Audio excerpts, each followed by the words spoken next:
Nous te bénissons, Seigneur Jésus, pour l'œuvre de la croix. Merci, ô Dieu Tout-Puissant, n'eût été cette œuvre, nous ne serions pas ce que nous sommes aujourd'hui. Nous te bénissons, Seigneur Jésus, toi qui nous rassembles encore à ces lieux. Et maintenant, tu veux nous parler, Seigneur. Nous te demandons de sanctifier la langue de l'instrument que tu t'es choisi, pour qu'il puisse transmettre ton message tel que tu le veux au Père éternel. Nous nous recommandons entre tes mains. Nous te demandons, Seigneur Jésus, de laver nos oreilles pour que nous puissions t'écouter et te vivre. Nous te prions au nom de Jésus-Christ. Amen. Nous allons nous asseoir. Nous ouvrons nos Bibles.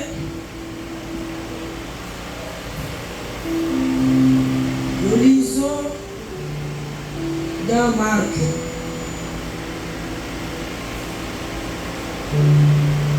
Marc chapitre 5. Marc chapitre 5. Du 1er au 20e verset. Nous lisons au nom de Jésus-Christ. Marc 5, de 1 à 20.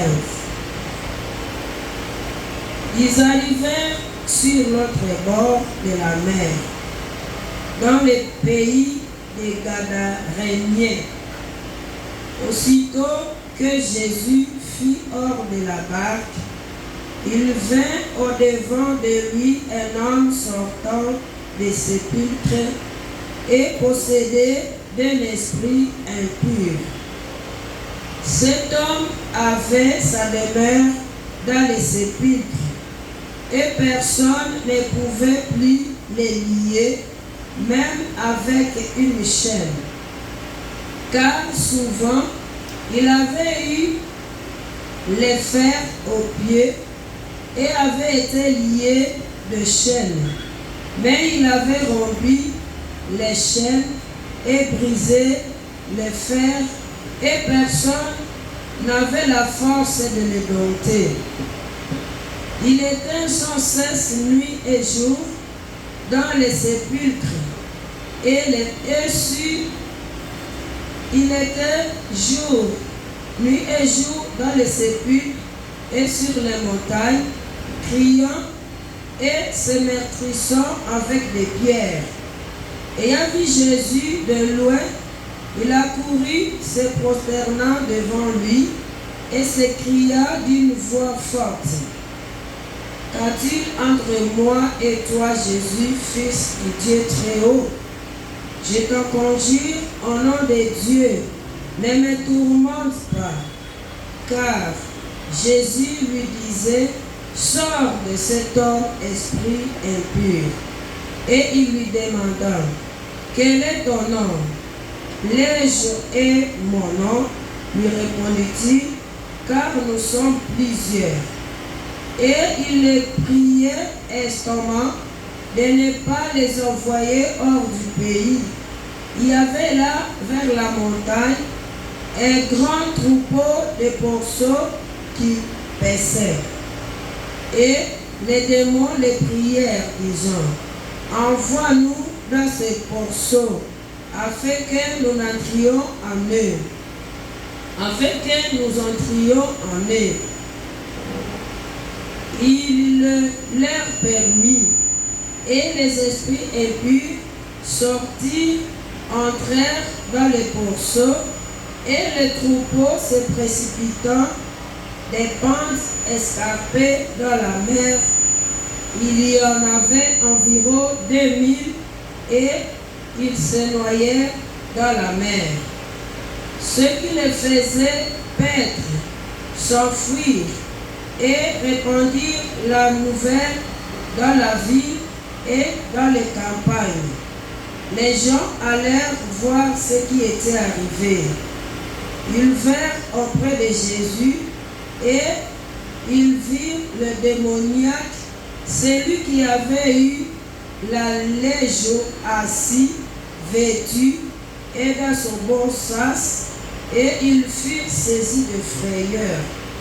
Ceux qui avaient vu ce qui s'était passé leur racontèrent ce qui était arrivé au démoniaque et au porceau. Alors, ils se mirent à supplier Jésus de quitter leur territoire. Comme il montait dans la barque, celui qui avait été démoniaque lui demanda la permission de rester avec lui. Jésus ne lui permit pas, mais il lui dit: Va dans ta maison, vers les tiens, et raconte-leur tout ce que le Seigneur t'a fait et comment il a eu pitié de toi. Il s'en alla et se mit à publier dans la Décapole tout ce que Jésus avait fait pour lui, et tous furent dans l'étonnement. Amen. Amen. Nous venons de lire un autre texte. Et comme nous venons de chanter, la vie ancienne doit se différencier de la vie nouvelle. Et quand tu as une vie nouvelle, tu dois être calme à Jésus. Tu dois avoir la joie à Jésus. Et tout le monde doit normalement voir que tu étais agité et tu es devenu calme. Amen. Amen. Nous avons un thème intitulé La puissance et l'autorité de Christ sur le monde des esprits. La puissance et l'autorité de Christ sur le monde des esprits. Bien-aimés, je vais nous dire que les esprits existent. Les esprits existent. Si tu trouves quelqu'un qui te dit que les esprits n'existent pas, il te ment. Les esprits existent, puisqu'il y a des mondes.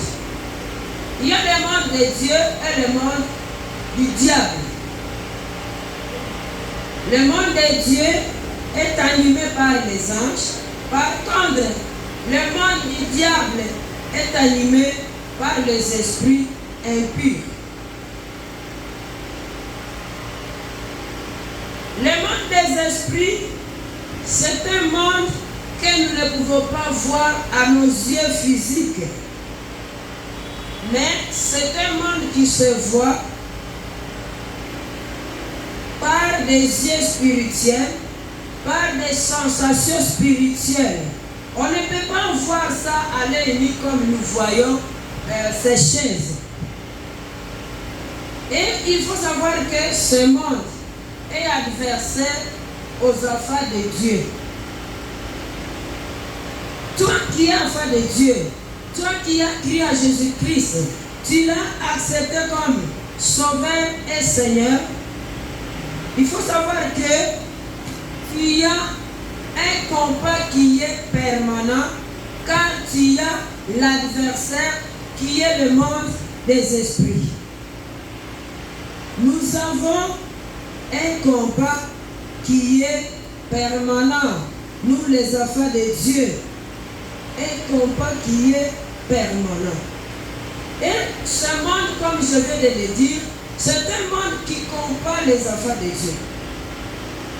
Ça combat les enfants de Dieu. Ça peut aussi combattre ceux qui n'ont pas encore cru pour les égarer encore davantage. Néanmoins, toi qui as crié à Jésus-Christ, tu as un garde-fou qui est le salut. Mais c'est un combat qui combat, si je peux le dire, les enfants de Dieu dans toutes les formes. Dans toutes les formes, les maladies, les souffrances, de toute manière, ainsi de suite. Ça nous combat par-ci, par-là. Et suite à cela, pour ne pas être exposé à ce monde, il faut beaucoup prier. Il faut prier. C'est pourquoi même la Bible nous dit de prier sans cesse, puisqu'il y a un ennemi qui est permanent. Il faut premièrement prier. Deuxièmement, il faut fermer les portes par lesquelles ces démons peuvent vouloir accéder à nous. C'est très important dans la vie spirituelle, puisque le diable, son travail est de t'abattre, son travail est de te détacher de Dieu, son travail est de te détruire. C'est pourquoi faisons attention. Nous qui avons cru à Jésus-Christ, nous avons un combat qui est permanent. Donc le diable rôde, il cherche qui il va dévorer. Nous venons de lire un autre texte où nous avons affaire au fou, à un fou de Gadara. Le fou de Gadara, c'est une histoire que nous connaissons de tous. C'est une histoire que nous connaissons.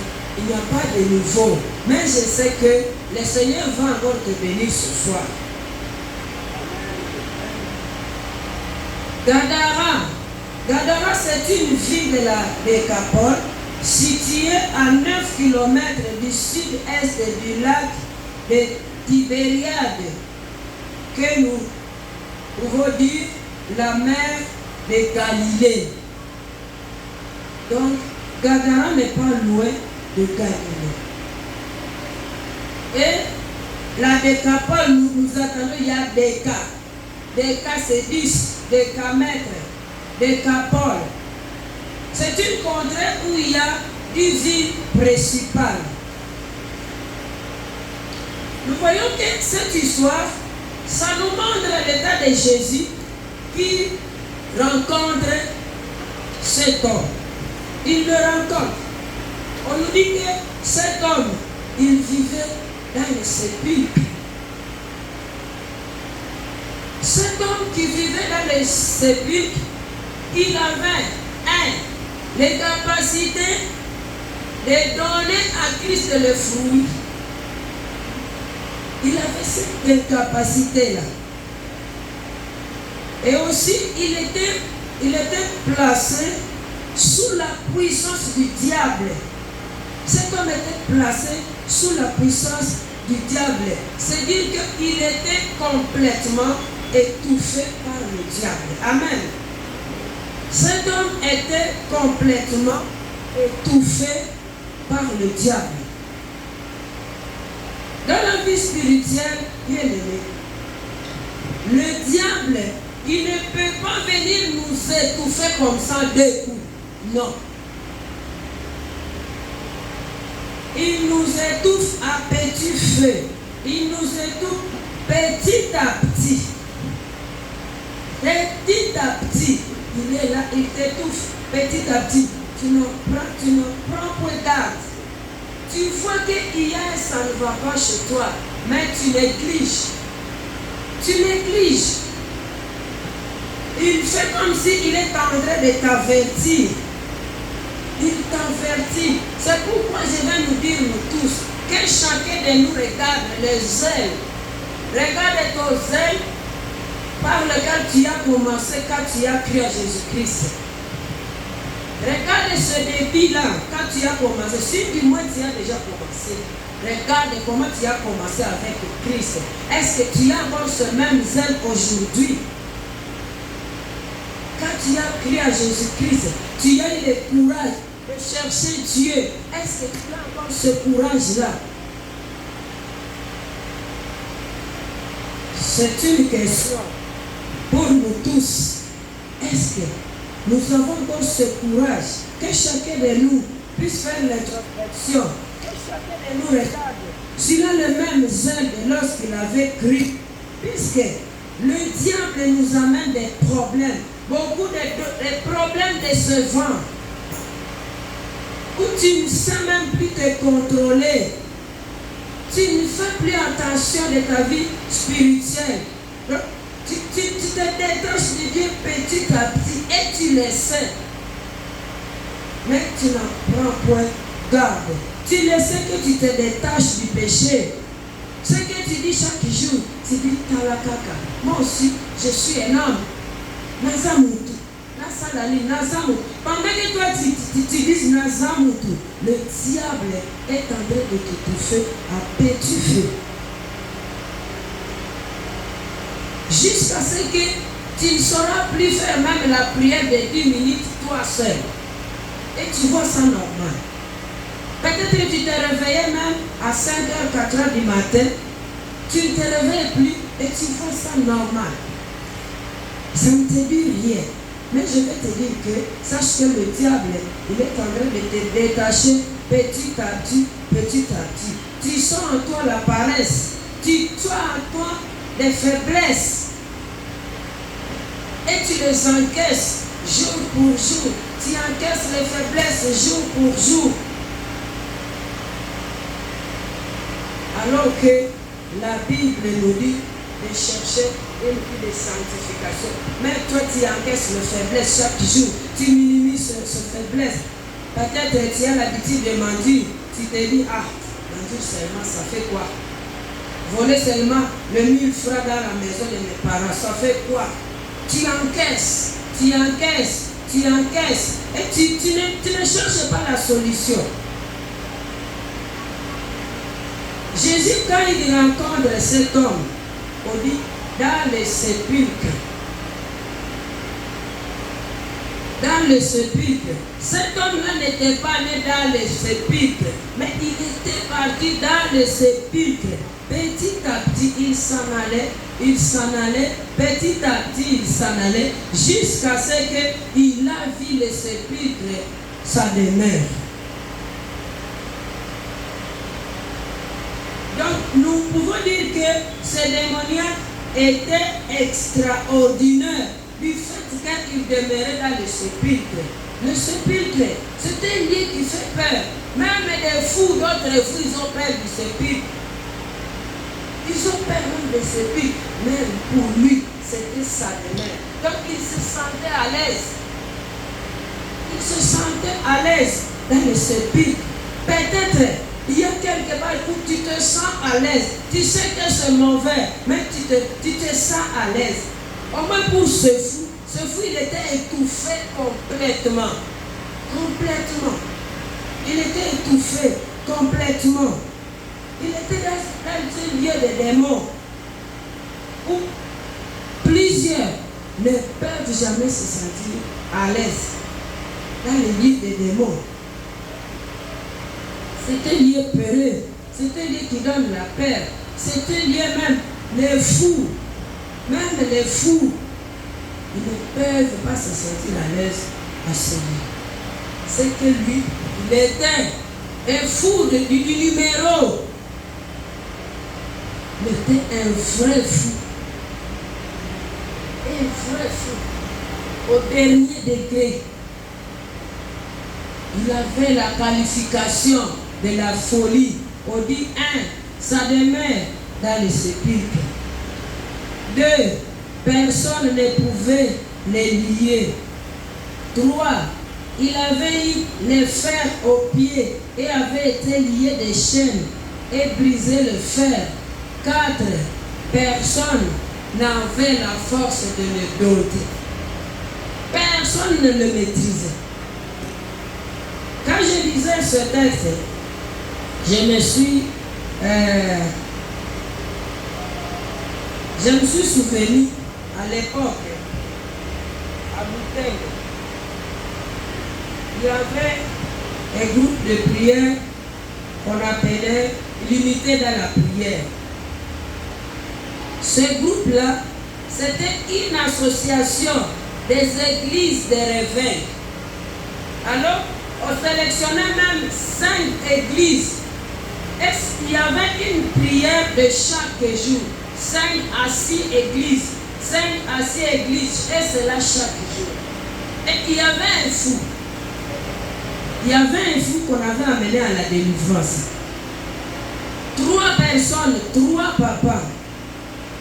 Ils enchaînaient ce fou avec des cordes. On l'enchaîne vraiment, on enchaîne le fou. Il est là, il est assis. Quand on l'enchaîne, 5 minutes étaient beaucoup. 5 minutes étaient beaucoup. Toutes les cordes, vous voyez, toutes les cordes à côté, vous vous demandez, il s'est déchaîné dans quel mécanisme? Vous ne voyez rien, mais vous voyez les chaînes à côté. Vous ne voyez même pas les mains qui les touchent, mais vous voyez les chaînes. 5 minutes, j'ai dit, était beaucoup. 5 minutes était beaucoup. Et cela à maintes reprises. Dieu d'amour, il l'a maîtrisé. On commençait à l'enchaîner. Et vous finissez la prière, il est enchaîné. C'est pour dire que quand on s'habitue aux démons, les démons aussi, quand quelqu'un s'habitue aux démons, les démons aussi le facilitent de s'enfoncer. Les démons facilitent quelqu'un de se... Donc, ils t'égarent aussi, ils te facilitent, puisque ils savent qu'ils sont déjà égarés. Ce sont les esprits, les âmes perdues. Donc, ils te facilitent aussi de t'égarer. C'est pourquoi nous avons l'obligation de chercher les garde-fous pour que les démons ne nous attaquent, pour que les démons ne nous coincent, pour que les démons ne nous soutirent de la voie de Dieu. On dit de nuit et de jour, ce fou-là errait dans les sépulcres. Il errait dans les sépulcres et les montagnes. Il criait et se meurtrissant avec des pierres. Imagine-toi, quand tu te coupes même une petite plaie avec le couteau, tu souffres. Même lui, c'était son travail. Donc il commençait à se couper. Donc il est sentait. Je viens de dire que les démons facilitent quelqu'un à la fausser. Donc ce sont les démons qui te découpent. Ils te découpent. Donc tu prends le couteau toi-même, il t'utilise toi-même, il commence à te découper. Il commence à te découper. Donc le péché lui-même t'accompagne là où il te mène. Il t'accompagne. À un moment donné, il va te laisser, il va chercher quelqu'un d'autre. Il se meurtrissait avec des pierres. Je vais nous poser la question. À cet état-là, où il est seul au sépulcre, qui était son ami? Personne. Qui était son frère, sa soeur, ses parents? Donc, il était seul dans le sépulcre. Il n'avait plus d'amis. Il n'avait plus de frères. Il n'avait plus de soeurs. Il n'avait plus de papa Leti. Oh, maman Leti. Il était seul. Il était seul. Il n'avait plus de famille. Il n'avait plus de famille. Il y a d'autres situations qui poussent même les membres de nos familles de se cacher. Les membres de la famille, ils se cachent. Par exemple, au télétour, on est en train de te taper. Ta soeur passe, il va gratter la tête comme s'il ne te voit pas, puisque tu es voleur. Tu t'es enfoncé dans le péché à tel point que les membres de la famille, ils te voient, ils fuient. Ou bien tu as un problème, ou même les gens te fuient. Quand tu appelles même quelqu'un au téléphone, tu vas dire, oh, à cause de là, il souche. On ne te décroche même pas, puisque tu as un problème. Amen. Puisque tu as un problème. Mais Jésus, le vrai ami, il est toujours avec toi. Malgré la multitude des démons, il est avec toi. Puisqu'il connaît la valeur de ton âme. Amen. Il connaît la valeur de ton âme. Mais il y a des situations où même les membres de nos familles, même ton mari, il te regarde. Il te regarde, il dit non. Il y a des situations où tu te retrouves seul. Tu te retrouves seul. Tu peux même dire à quelqu'un de t'aider à la prière, dis non. Qu'on attende la semaine prochaine, on va prier la semaine prochaine. Tu souffres, est-ce que tu vas attendre la semaine prochaine? Tu ne vas pas attendre la semaine prochaine. Tu vas prier. Tu es tellement mauvais à tel point que les gens te regardent. Il faut semblant de te voir. Bien-aimé, Dieu a créé l'homme. Il l'a destiné à jouir. Il a destiné l'homme à jouir de tout ce qu'il avait placé en lui. Dieu a destiné à l'homme à jouir pour son bonheur. Mais le diable nous détourne parfois de la voie de Dieu. Il nous détourne de la voie de Dieu à travers peut-être celui qui est à côté de toi.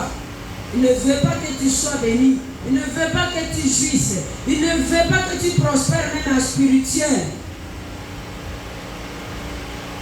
Il est voleur. Il te donne toujours des conseils d'aller voler. Il est sorcier. Chaque jour, tu rêves en train de manger la nuit. Chaque jour, tu rêves. Tu escalades des escaliers chaque jour. Le diable ne nous aime pas. Comme je viens de le dire, le diable nous enfonce, nous accompagne dans la perdition. Comme cet homme, c'est lui-même qui était parti seul. Je ne peux pas dire que c'est la famille qui avait dit, ah, il vient de nous fatiguer, qu'on aille le jeter dans le sépulcre. C'était lui-même. C'était lui-même. Donc il était à l'aise. Et il avait dit que ça, c'est son millier des os. C'est ce qu'il avait vu dans le sépulcre. Il y allait petit à petit, progressivement.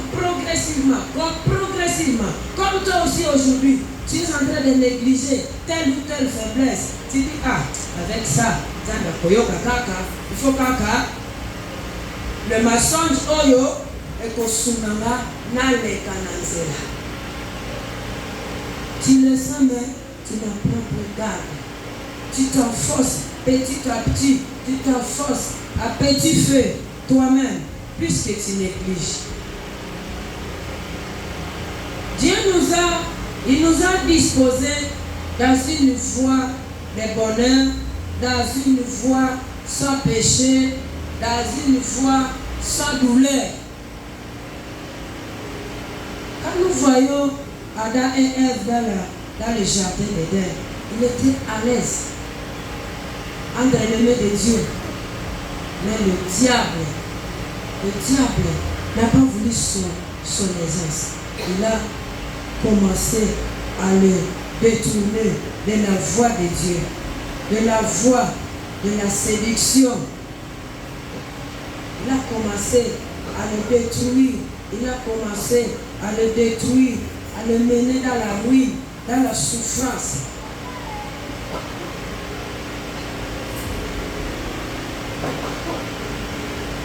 Quand nous sommes détachés de Dieu, ou bien même quand nous n'avons pas encore cru en Jésus-Christ, la vie devient une peine, une douleur.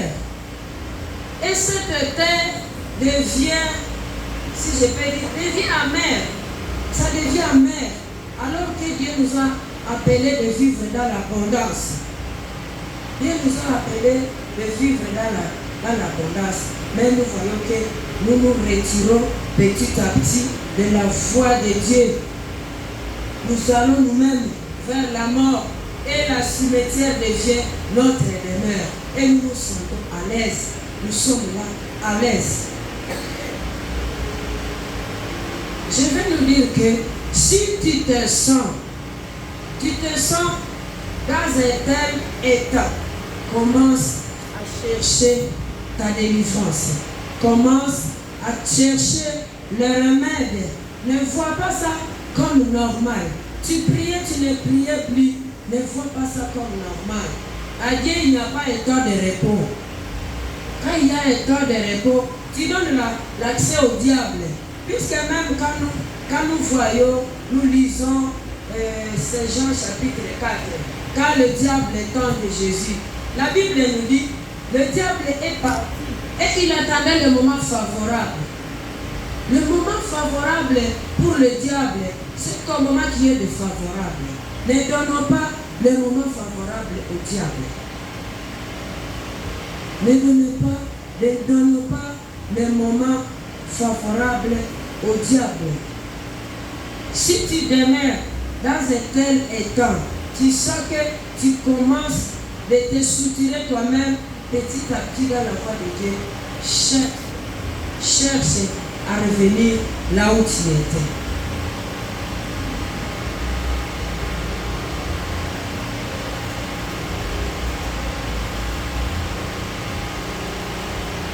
C'est comme nous venons de dire pour ce fou. Il n'était pas devenu ce qu'il était d'un coup. C'était petit à petit. Le diable commençait à l'empoisonner petit à petit feu.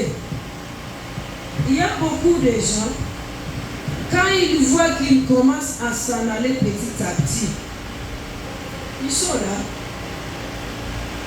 Ils sont là. Comme je viens de le dire, peut-être tu te réveillais à 5h, 4h, tu priais. Tu commences à dire, je vais me réveiller demain. Je vais me réveiller demain. Tu ne prenais pas l'alcool. Tu commences à prendre l'alcool. Petit à petit. Tu dis, je vais prendre un verre. Je vais prendre un verre. Comme les blancs aussi. Il faut les bouchons, tu peux prendre un verre toi-même, tu fermes. Tu vas reprendre ça après. Demain tu prends 2. Après demain tu prends toute une bouteille. Ainsi de suite. Ainsi de suite. À 20h, tu étais à la maison. Femme comme homme, tu étais à la maison. Mais tu commences à dire, ah, ce sont les enfants qui arrivent à la maison à 20h. Tu commences à rentrer à 22h, 23h, 0h. Tu es où? Tu es où? Tu es dans les boîtes de nuit. Ah, moi aussi je veux voir comment va le monde. Hein? Petit à petit, tu t'égares. Petit à petit. Chaque jour, tu ne rêves pas bien, mais tu es là. Tu ne cherches pas la délivrance, tu ne cherches pas la prière. C'est comme un élève qui avait des 70%, il commence à avoir des 65, 50, mais ça ne me dit rien. Ça ne me dit rien. Tu pars petit à petit. Tu ne viens plus à l'église. Tu venais à l'église, mais tu ne viens plus à l'église. Tu venais à l'intercession, tu ne viens plus à l'intercession. Tu venais à la veille des prières, tu ne viens plus à la veille des prières. Et tu vois ça normal. Quand le diable commence à te détruire, il ne va pas sonner. Je viens te détruire. Il vient te détruire petit à petit, à petit feu. Tu sais que tu n'étais plus comme avant, mais ça ne te dit rien. Ça ne te dit rien. Tu n'es plus à la maison. Ça me rappelle l'histoire de qui? Actes des Apôtres 20, le verset 7, là où on parle de Étychus. La Bible nous dit que Étychus était à la fenêtre. Il commençait à somnoler. Au lieu de dire, comme je suis à la fenêtre et que je commence à somnoler, je vais quitter la fenêtre. Il continue à rester à la fenêtre jusqu'à ce qu'il s'est endormi et il est tombé. Il est tombé. Il était au deuxième niveau et il est tombé par terre et il était mort. Quand tu vois dans ta vie spirituelle qu'il y a ça ne va pas, réveille ta mémoire. Toi seul, réveille ta mémoire. Cherche à rentrer dans la voie de Dieu. J'aimerais que chacun de nous puisse méditer de sa spiritualité. Même dans Galates 3, 1, la Bible nous dit, ô Galates dépourvus de sens, qui vous a fasciné? Le verset 3, c'est le verset 3 qui dit, êtes-vous tellement dépourvus de sens, après avoir commencé par l'esprit, voulez-vous maintenant finir par la chair? Avez-vous donc souffert en vain, si toutefois c'est en vain? Les niveaux spirituels que tu as, les niveaux spirituels que tu as, n'accepte pas que le diable joue en toi. Puisque tu as souffert, puisque tu as été déçu, puisqu'il y a eu ceci, il y a eu ceci. Tu es comme avant. C'est vrai, peut-être tu traverses une situation qui est difficile, mais regarde, lorsque tu as commencé avec Jésus, regarde ce zèle-là que tu avais quand tu avais crié à Jésus-Christ. La Bible nous dit que ce démoniaque s'est nommé Légion, car il y avait beaucoup de démons, plusieurs qui le possédaient. Mais quand il a rencontré Jésus, qui a dit que Jésus est le Fils de Dieu, qui lui a dit qu'il est Jésus, qui lui a dit qu'il est Jésus. Le péché, c'est que toi, tu es la foi de Dieu. Il sait. Le péché, c'est que tu es la foi de Dieu. Le voyant de loin, il courut et se prosterna devant lui et cria avec une voix forte et dit, qu'a-t-il entre moi et toi, Jésus, Fils de Dieu très haut? Je te conjure, au nom de Dieu, ne me tourmente pas. Ne me tourmente pas.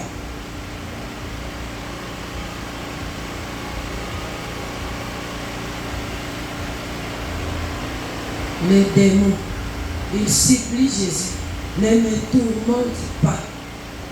Donc, les démons se sentaient à l'aise chez cet homme. Ne me tourmente pas. Donc, je suis dans ma maison, je suis chez moi, ne me tourmente pas. Ne me tourmente pas. C'était plusieurs démons, mais quand il parle comme si c'était démon. À un moment donné, il parle comme si c'était plusieurs. Quand ils disent, envoie-nous dans le sépulcre. Là, il ne se parle pas lui seul. Il se parle comme beaucoup de démons. Envoie-nous dans le sépulcre. Envoie-nous dans les porceaux plutôt. Envoie-nous dans les porceaux. Et Jésus dit, quel est ton nom?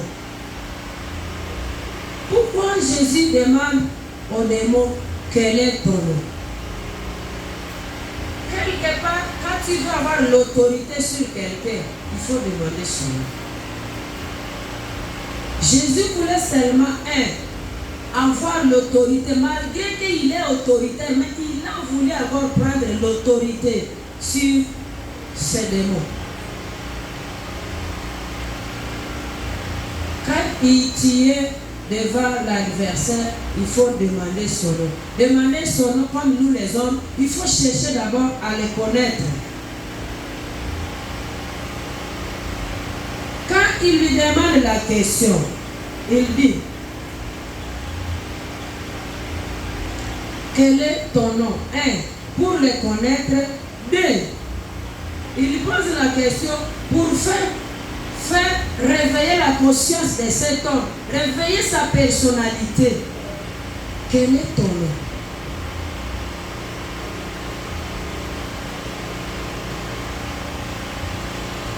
Et nous voyons que les paroles que les démons lancent, ils montrent l'instabilité de cet homme. À un moment donné, cet homme sentait à lui plusieurs forces malignes. Il sentait à lui plusieurs forces malignes qui sont contradictoires. Donc, ce n'était pas un démon, c'était plusieurs démons. Et il sentait l'oppression. Il sentait l'oppression des forces malignes. Et cela même reflétait les paroles de ce démoniaque. Quand il dit, tantôt il dit au singulier, tantôt il dit au pluriel. Tantôt il dit, envoie-nous dans les porceaux. À un moment donné, il a dit, ne me tourmente pas. Donc il n'était pas stable. Il n'était pas stable. Il était tourmenté.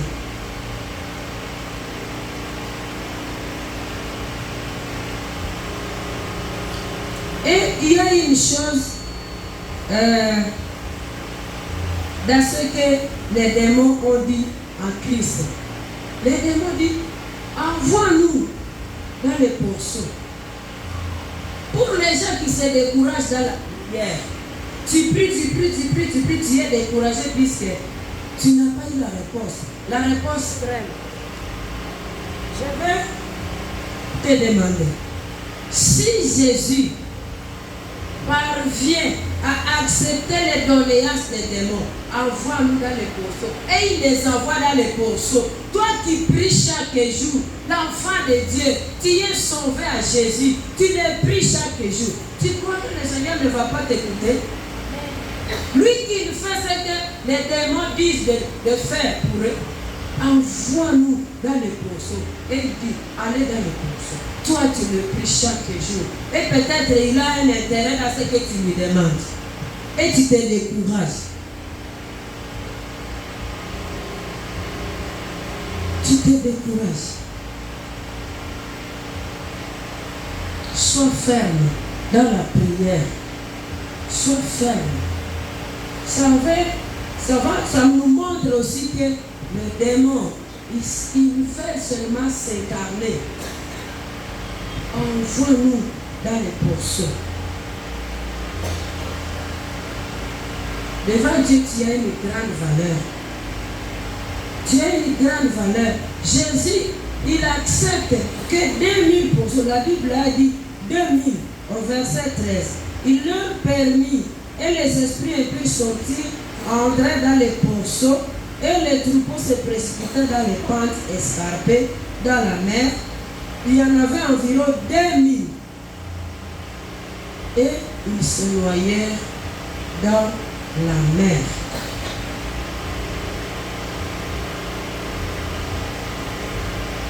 J'aimerais que chacun de nous puisse connaître la valeur de son âme.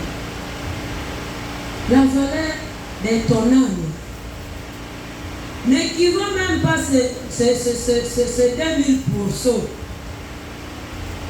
Ta valeur, tu as une grande valeur. Si Jésus accepte que les 2000 pourceaux périssent pour une seule âme, vois combien tu vaux devant le Seigneur. Il faut te connaître. Il faut te connaître. Tu as une grande valeur.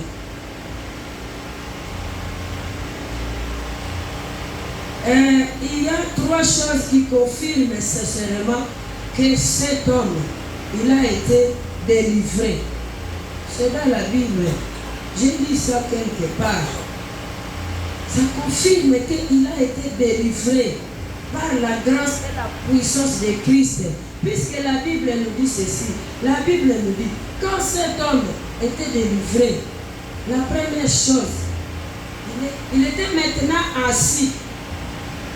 Il était maintenant assis. Alors qu'ici, on nous dit, il était sans cesse, nuit et jour, dans le sépulcre, et les montagnes criant et se métissant.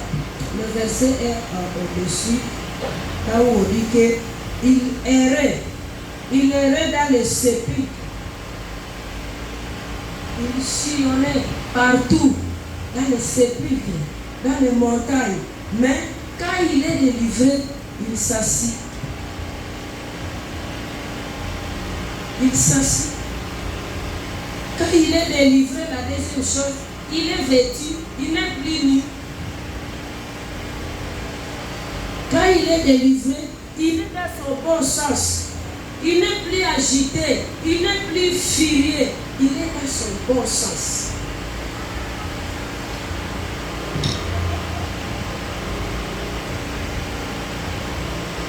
Quand on est dominé par les démons, on est agité.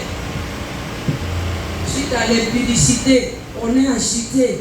Suite au mensonge, on est agité. Quand tu n'as pas menti, tu n'es pas stable. Quand tu viens de mentir, tu es stable. Quand tu n'as pas volé, tu n'es pas stable. J'avais déjà raconté ici une histoire d'une fille qui avait accompagné son fiancé quelque part. Ils sont au salon. La fille était animée de l'esprit de vol. Jusqu'à ce qu'elle a quitté même le salon pour aller sillonner la chambre et on l'a retrouvé en chambre. Il est en train de voler. Donc, tant que tu n'as pas encore fait un péché, tu n'es pas stable, tu es agité comme ce fou qui errait dans les sépulcres, qui errait dans les montagnes. Il était toujours agité par les esprits impurs. Mais quand il a rencontré Jésus, il était assis, il était stable, il n'était plus agité. Il n'était plus agité.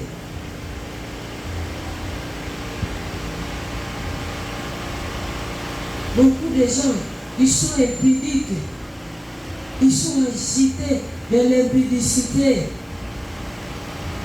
Mais Jésus, il accorde la santé physique et la santé spirituelle. Il nous donne ce vêtement qui est le salut. Quand tu as le salut, tu es stable. Tu sillonnais toute la ville de Kinshasa, mais quand tu as le salut, tu es stable. Tu dis comme Paul, Paul, quand il a rencontré Jésus-Christ, il dit, il lui voit tout. Il lui voit tout comme vanité. Puisqu'il était stable suite au salut qu'il a reçu à Jésus-Christ.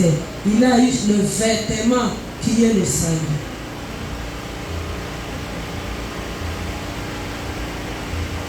Quand on a le salut, on est ressaisi du péché. Si tu vois quelqu'un qui n'est pas ressaisi, il n'a pas le salut. Nous voyons que dans ce passage, il y a une personne qui n'avait ni sens, il n'avait ni raisonnement. Ni sens, ni raisonnement. Il était voué à la perdition. Comme nous venons de le dire, il n'avait plus d'amis, il n'avait plus de sœurs, il n'avait plus de frères, mais seulement Jésus. Il savait que ma créature est quelque part. Ma créature est quelque part. Tu peux être dans une situation où tout le monde se moque de toi. Il y a des situations qui viennent seulement s'installer dans la vie. C'est vrai, il y a des situations que beaucoup se cherchent, mais il y a des situations qui viennent s'installer dans la vie. Et c'est tout le monde qui se moque de toi. Tu n'as rien fait, mais on se moque de toi. Suite à cette situation, tu n'as plus d'amis. Tu n'as plus d'amis, seulement Christ.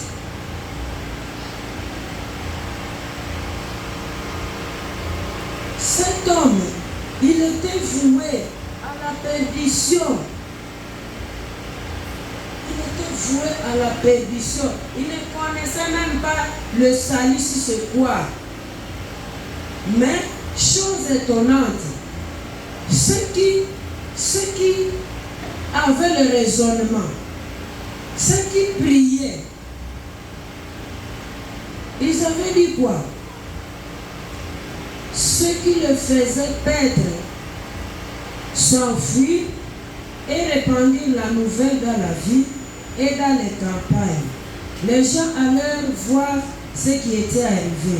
Ils vinrent auprès de Jésus et ils virent le démoniaque, celui qui avait eu la légion, assis, vêtu et dans son bon sens, et ils furent saisis de frayeur. Ceux qui avaient vu ce qui s'était passé leur racontèrent ce qui était arrivé au démoniaque et au porceau. C'est ici. Alors, ils se mirent à supplier Jésus de quitter le territoire. C'est le monde à l'envers. Ceux qui avaient le sens, ils voient le miracle, mais ils supplient Jésus de faire quoi? De quitter le territoire. Va-t'en. Quitte le territoire. Par contre, celui qui était possédé, il dit quoi? Je vais te suivre. Je vais rester avec toi. Je vais demeurer à toi. C'est comme aujourd'hui. Beaucoup de gens, ils viennent à l'église. Ils viennent à l'église. Ceux qui sont là très loin. Et ils savent que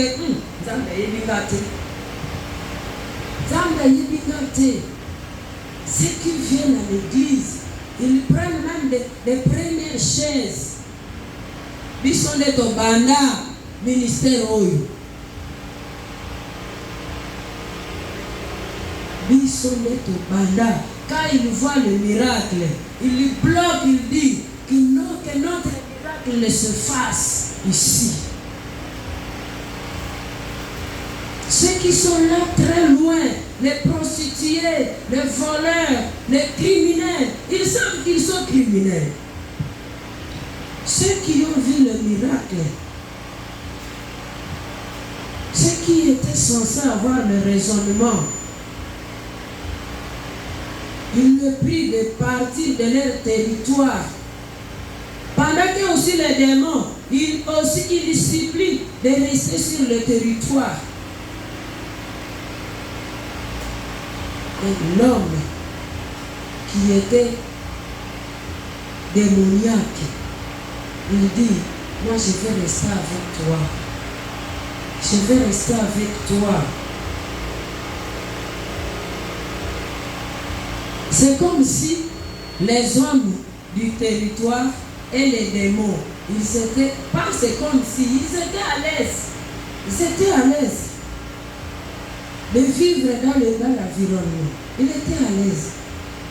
Le fou, celui qui était fou, il a dit, moi non, je vais te suivre. Je vais te suivre. C'est seule la personne qui est guérie, c'est toi qui es guéri, qui connais ce que Jésus a fait pour toi. C'est toi qui es guéri, qui sais quel témoignage tu vas faire pour ton Christ. Lui, il a voulu rester avec Christ, témoigner Christ. Ce n'est pas quelqu'un d'autre qui va témoigner ton Dieu. Même si tu n'as pas encore trouvé ce que tu cherches, tu as des petites choses que tu vas témoigner. Tu peux témoigner. Pour dire, tu témoignes et tu dis, je vois ça, et à cause de ça, je m'accroche à Christ et je sais que je vais accéder aussi à ma bénédiction. Si aujourd'hui tu n'as pas encore accédé à ta bénédiction, tu as quand même des petites choses qui peuvent consolider ta foi à Christ. Ce n'est pas quelqu'un qui est à l'extérieur, c'est lui qui se moque de toi chaque jour. Depuis que vous avez commencé à prier, vous avez eu quoi? Vous avez eu quoi? Yope, obali ko beta bambebo, pour autant la Bible était, tu manques lui dire, ah tu dis, ah c'est vrai, ah oui, hein? Depuis que j'ai commencé à prier, j'ai trouvé quoi? Est-ce que vraiment, réellement, tu n'as pas un témoignage? Malgré que tu n'as pas encore accédé peut-être à ta bénédiction qui attend, tu n'es pas encore arrivé dans ton Canaan, tu n'as pas vraiment un témoignage qui peut faire taire les ingrédients, qui peut faire taire ceux qui te disent, tu fais quoi? Tu perds ton temps. Tu n'as vraiment rien à dire. C'est toi seul qui a ton propre témoignage. C'est toi seul qui sait ce que Dieu est en train de faire pour toi. Comme ce fou, ce n'est pas quelqu'un d'autre qui a voulu témoigner. Ou bien quelqu'un d'autre qui a dit, Fanda Christ. Quand on est en train de te secouer, tu n'iras pas à l'église. Tu vas te laver quand? Tu n'as pas de témoignage. Tu n'as pas de témoignage. Quand on a un témoignage, on se sent collé. Na yebi esika Yesu alokota ngai. Na yebi nini azosala nanga. Tu es collé, sans même qu'on te dise, reste là, sois collé là-bas. Toi seul tu te dis, je veux quitter Christ, j'irai où? Ce sera ma mort. J'irai où? Celui qui était fou, il n'a pas voulu que quelqu'un témoigne pour lui. Il n'a pas voulu que quelqu'un lui dise, comme il t'a guéri, tu vas le suivre. Lui-même, il a dit, je vais te suivre. Je vais te suivre. C'est Jésus qui a dit, comme il montait dans la barque, celui qui avait été démoniaque lui demanda la permission de rester avec lui. Jésus ne lui permit pas, mais il lui dit, va dans ta maison vers les siens et raconte-leur tout ce que le Seigneur t'a fait. Quand tu es transformé en Christ, ce ne sont pas les gens qui sont, je ne sais pas à qui ce sont, toi qui es ici avec toi, les gens de qui ce sont vont commencer à te témoigner. Ceux qui sont avec toi, ils vont voir, ils vont observer seulement, ils vont observer, ils vont dire, a changé. Azaïel suscité, a changé. Dieu veut que nous commencions d'abord dans nos maisons, dans nos familles.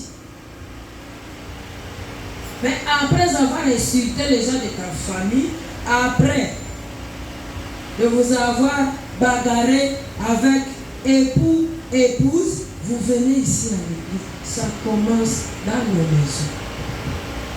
C'est dans nos maisons. Si on ne te témoigne pas là où tu es, revois encore ton salut. Revois encore ton salut. Il faut qu'on te témoigne là où tu es. D'abord dans ta maison. Dans ta maison.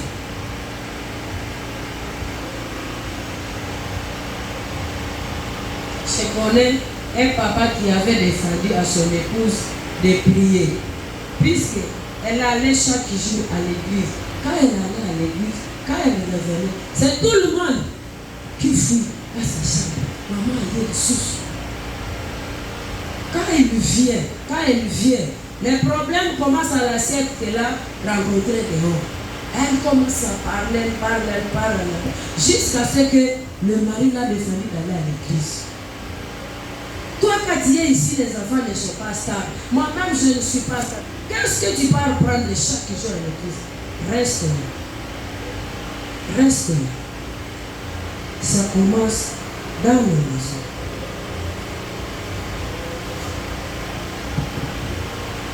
Il y a une partie que j'avais sautée où nous voyons que les autres, ils voyaient leurs affaires. Ils voyaient leurs affaires. Ils ne voyaient même pas l'âme qui était perdue.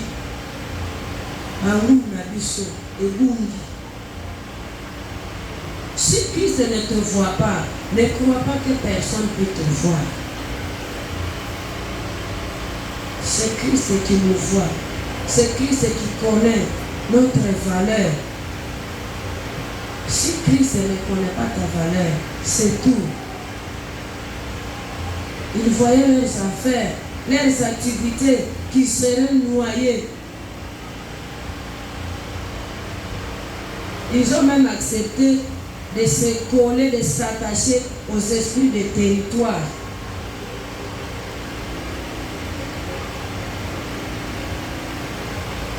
Toi qui as vu la délivrance de Jésus dans ton salut, toi qui étais enchaîné, aujourd'hui tu es délivré, aujourd'hui tu t'es ressaisi, puisque tu as vu la délivrance de Jésus. Je vais te dire que attache-toi à Dieu. Attache-toi à Dieu et tu vivras. À Dieu, il y a la vie. Mais en dehors de Dieu, il y a des démons et des démons et des démons qui envisagent nous égarer. Et quand ils nous égarent pour l'éternité. Puisque ils savent déjà qu'ils sont perdus. Ils connaissent leur sort. C'est pourquoi ils travaillent chaque jour. Ils travaillent pour que tu sois comme eux. Mais je vais le dire que nous, qui avons crié à Jésus-Christ, sauvegardons notre salut. Sauvegardons notre salut, puisque c'est dans ce salut que nous sommes ressaisis. C'est dans ton salut que tu es ce que tu es.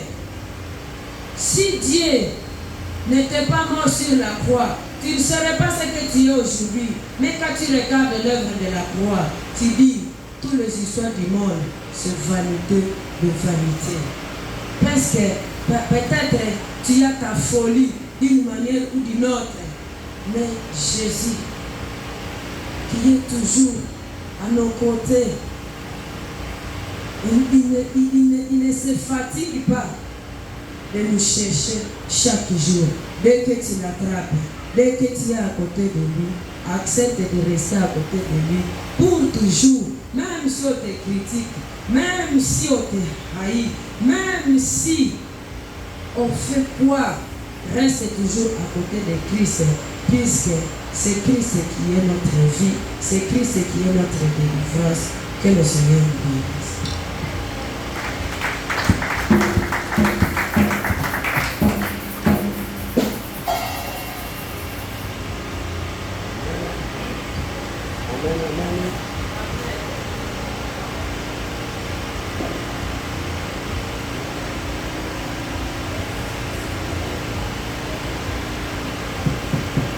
Amen, amen.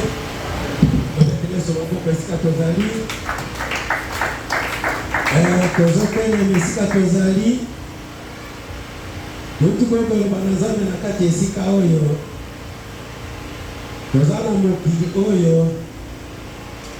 Eza dirigé par les esprits et l'esprit de Dieu. Le mauvais esprit et l'esprit de Dieu. Totelema na limimo kona moko asambela pona Mungu na ye. Puisque on peut déposer la souffrance dans ta vie. Yozolala, ozolata, ozolia, ozotambola.